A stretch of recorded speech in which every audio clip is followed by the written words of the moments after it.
Biology वाली कहानी सुनाता हूं। आज की कहानी है हनी बी की। इस कहानी में जगह जगह पर पॉइंट हैं जो कि आपको दिमाग में रखने हैं।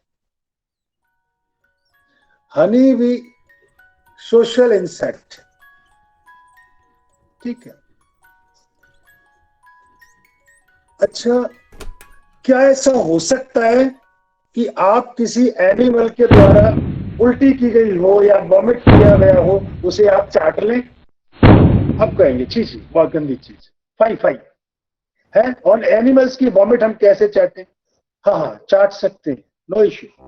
आप सबने चाटा है। शहद, शहद क्या होता है? शहद वो वॉमिट करती है। हनी भी फूलों का जूस लाके अपने छत्ते में पलट देती है, उल्टी कर देती है। उसी को शहद कहते हैं। इसे आप खाते हैं, बड़ा न्यूट्रिशियस होता है भाई शहद। 5 मिनट की एक कहानी।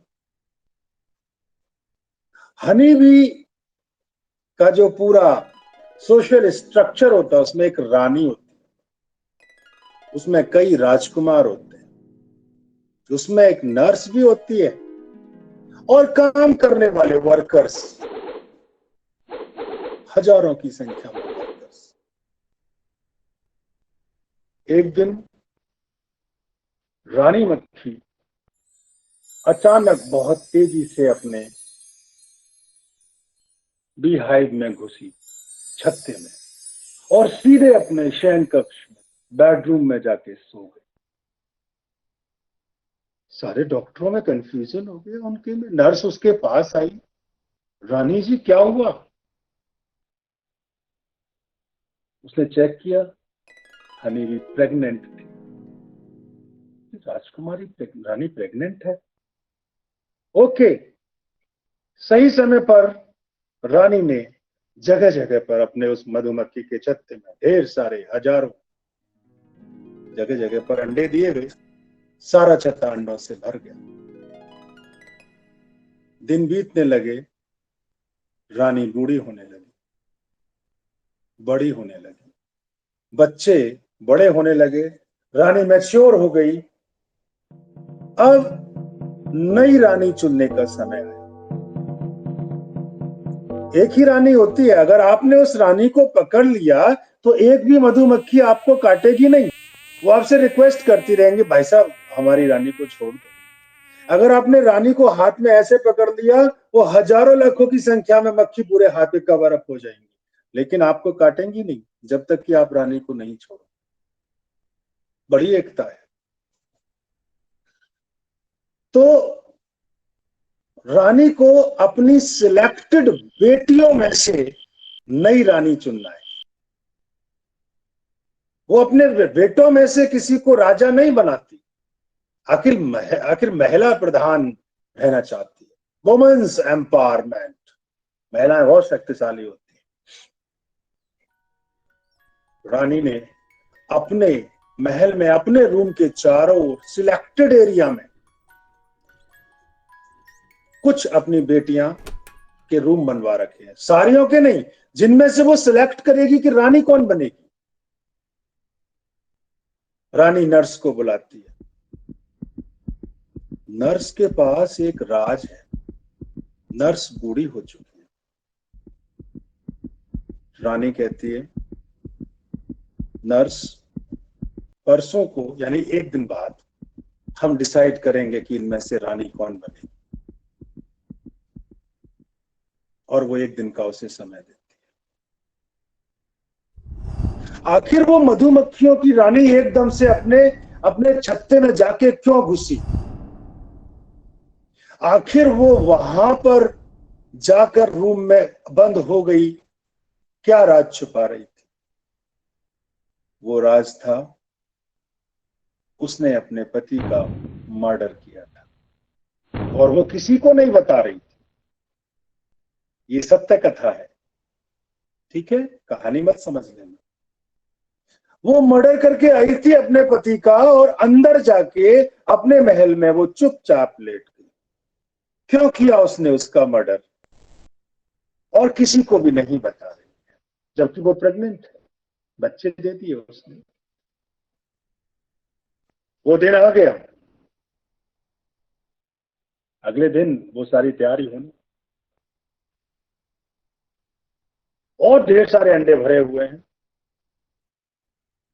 रानी अपनी नर्स से कहती है कि भाई जरा ढेर सारा शहद मंगवाओ, लेके आए ये वर्कर्स, और इन बच्चों को खिलाएं, जितने हजारों इसमें बच्चे। लेकिन रूम से बाहर नहीं आ रही।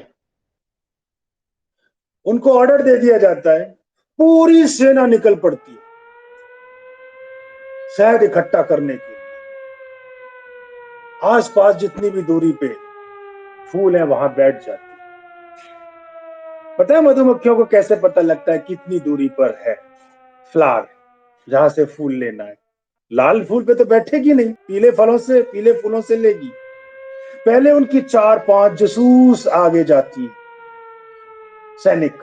वो दूर पहुंच के देखती है, अच्छा वहां पर शहद है। वो वहां पे एट के स्ट्रक्चर में डांस करने लगती है, इंग्लिश का जैसा एट होता है। उस एट में एक सिंबल है, एक साइन है जो छिपा हुआ है, जो पूरी की पूरी टीम को, पूरी की पूरी सेना जो लेने गई है, वर्कर की टीम शहद, उन्हें बता रही है कि इतनी दूर है। और वो तेजी से वहां चल पड़ती, ढेर सारा शहद लेती है, खा रही होती है, इकट्ठा कर रही होती है। उसी समय उनकी सेनापति कहती है, सैनिकों पहले अपना पेट भर लो। अगर आप इस शहद को यहां से लेके जाओगे और सोचोगे घर पे खा लेंगे तो नहीं मिलेगा। रानी आपके हलक में उंगली डाल के निकलवा लेगी सारा। उसे उल्टी करवा देती है ना, वो उलट दे। सारे सैनिक पहले जी भर के अपना पेट भरते हैं उस नेक्टार से, उस फ्लावर के जूस से, उन पॉलन से। उसके बाद में अपने अंदर उसे इकट्ठा करते हैं और लेके चल देते हैं। सारा छत्ता भर दिया। अब छत्ते में बहुत शहद है। इंसान तलाश में ढूंढ रहा है कोई तोड़ लाऊं, लेकिन मैं उसकी कहानी अलग, मैं तो यहां बता रहा हूं। अगले दिन नई रानी की घोषणा होनी है। वो क्वीन नर्स को बुलाती है, रात का समय है, नर्स जाओ और इस जिस बेटी को, राजकुमारी को रानी बनाना है, उसको रॉयल जेली फीड करानी है। उस रॉयल जेली का फॉर्मूला आधा नर्स जानती है और आधी रानी जानती है। वो रानी उसको फार्मूला बताती है कि देख भाई, वो बरगद के पेड़ पे जाना, वहां पे फ्लावर से जूस लाना। उधर आधा फार्मूला नर्स को मालूम है, पीपल के पेड़ के जो फ्लावर्स हैं वहां से जूस लेना है, वो मिक्सअप करना है, क्वांटिटी कितनी मिक्स करनी है ये भी पता है। नर्स जो अब बूढ़ी हो चुकी है, रात को जब और बाकी लोग नहीं देख रहे मधुमक्खी के छत्ते के, नहीं तो उन्हें पता लग जाएगा कि रॉयल जेली कहां से बनती है, वो बाहर निकल जाती है और वो स्पेशल नेक्टार लेके आती है। सीधी रानी के रूम में पहुंचती है। रानी जी हम ये बोले आए, अभी बाहर नहीं निकालना है मुंह में से। तीसरा फार्मूला यही है, उस हनी बी की हाइपोथैलेमस जो ग्लैंड है, उसके पास से एक सिक्रीशन होता है और वो सिक्रीशन उसमें मिल जाता है। अब जो बाहर निकालेगी, जो वॉमिट करेगी, वो जो शहद नहीं होगा, वो रॉयल जेली होगा। शहद गोल्डन या ब्राउन कलर का होता है, रॉयल जेली व्हाइट कलर की होती है। और वो जेली उसने तैयार कर, वो 3 दिन के लिए ये जेली सभी के लिए अलाउड है, जितने भी मधुमक्खी के छत्ते में बच्चे। All can feed this jelly only for 3 days. But after that, only for the particular bee that will be queen of the beehive. 3 दिन का सबको कि इनमें कौन इसको झेल पा रहा है, हर किसी के बस की नहीं है राजसी खाना खाना। 3 दिन बीत गए, अब सिर्फ वो जैली उसे दी जाती है जिस बेटी को उसे रानी बनाना है। रानी उसको ले रही है, नई बेटी, वो रानी बननी है। उसमें अचानक शक्ति का संचार होता है, उसमें पावर आ जाता है, रानी में पावर। नर्स वहां से अपने कमरे में जाती है, अपनी बेटी को वो फार्मूला बताती है और नर्स मर जाती है। अब उस बेटी के पास वो फार्मूला रहेगा। नई रानी तैयार हो चुकी है, बड़ी रानी, वो जो मरने वाली है। वो अपनी बेटी रानी को बुलाती है कि बेटा, आज तक मैंने एक राज छुपाए रखा जो मैं तुझे बता रही हूं। और उसके कान में खुसुर फुसुर वो बात बता देती है, जिसमें एक बात ये थी कि तेरे पिता की हत्या मैंने की है। वो बेटी पूछती है क्यों की है, उसको भी वो उसको बता देती है कान में, और मर जाती है। आखिर वो हत्या क्यों की? ये मधुमक्खियां जिन्हें हम जनरली समझते हैं इतनी ज्यादा इंटेलिजेंट है, ऐसे क्राइम भी करती है, ऐसे पर्टिकुलर तरीके से शहद बनाती है, रॉयल जेली बनाती है, कमाल है। यस। और साथ में वो ये बता के जाती है कि अब तुम बड़ी होने वाली हो और एक स्वयंवर की घोषणा करो जिसमें आसपास के पेड़ पौधों के पर जहां पे बी हाइव्स हैं वहां के राजकुमारों को आमंत्रित करो और रॉयल फ्लाइट का इंतजाम करो। एक उड़ान भरी जाए उसमें, राजसी उड़ान, जिसमें जो राजकुमार जीते वही तुम्हारा पति हो। ये कह के वो खत्म हुई थी। 2 दिन बाद सारे जगह पे ये घोषणा कर दी जाती है, क्या? राजकुमारी का स्वयंवर है, सभी आ जाएं, आसपास के पेड़ पौधों के। ठीक है साहब, सही समय पर आसपास के राजकुमार वहां आ जाते हैं और स्वयंवर की तैयारियां हुई पड़ी हैं। राजकुमारी आके अपने महल के बाहर बैठ जाती है, घोषणा की जाती है, अब रॉयल फ्लाइट होगी, राजसी उड़ान होगी। आपको बार बार ये लग रहा होगा कि इतने दिन की ये घटनाएं चल रही हैं तो आखिर कितने दिन जिंदा रहती होंगी? ये जो रानी है ये 1 से 2 साल तक जिंदा रहती है।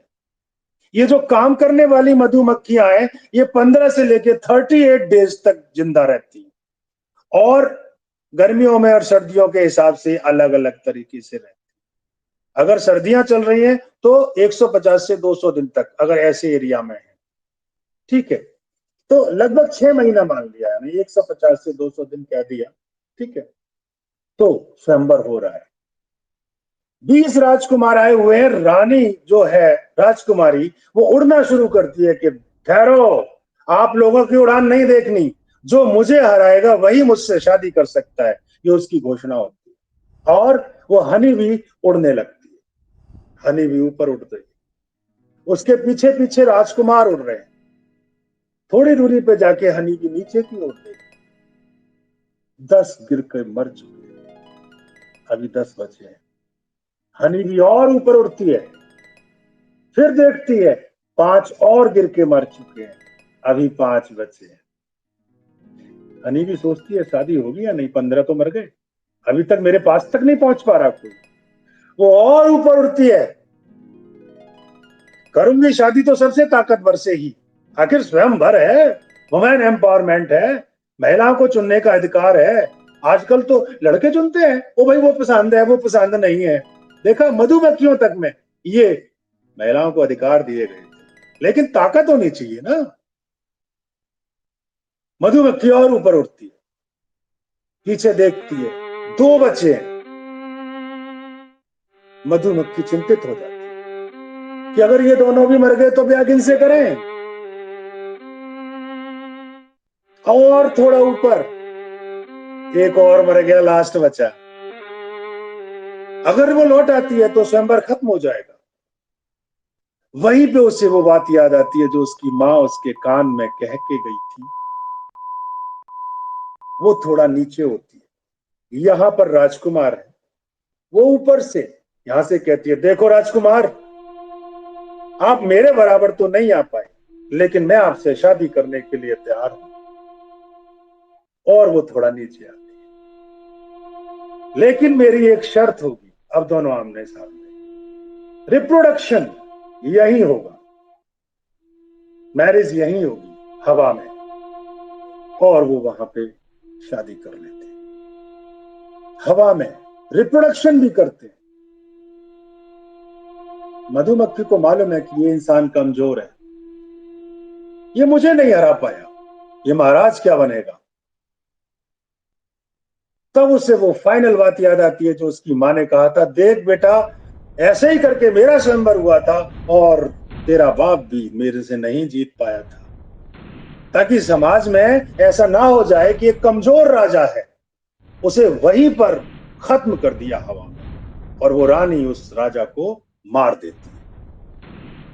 मारने के बाद वो सीधी अपने रूम में आती है वहां से, और जाके फिर वो उसके अंदर बैठ जाती है। फिर वही घटनाएं घटती हैं, अंडे दिए जाते हैं, जेलीज बनती हैं, नर्स लेके आती है, स्पेशल फार्मूला लगाती है, और समय वह समय ये चलता रहता है। ये हनी बी की सत्य कथा, हनी बी में ऐसा होता है। इसमें कई फैक्ट्स आपको मिले, बायोलॉजी की कहानी है। नाना नानी, दादा दादी, फूफा ताई फूफी, इनकी कहानियों के अलावा बायो की कहानी सुनो, जीवन से भी जुड़ी हुई है। हाँ, उनकी भी सुनो, वो भी समाज से जुड़ी हुई है।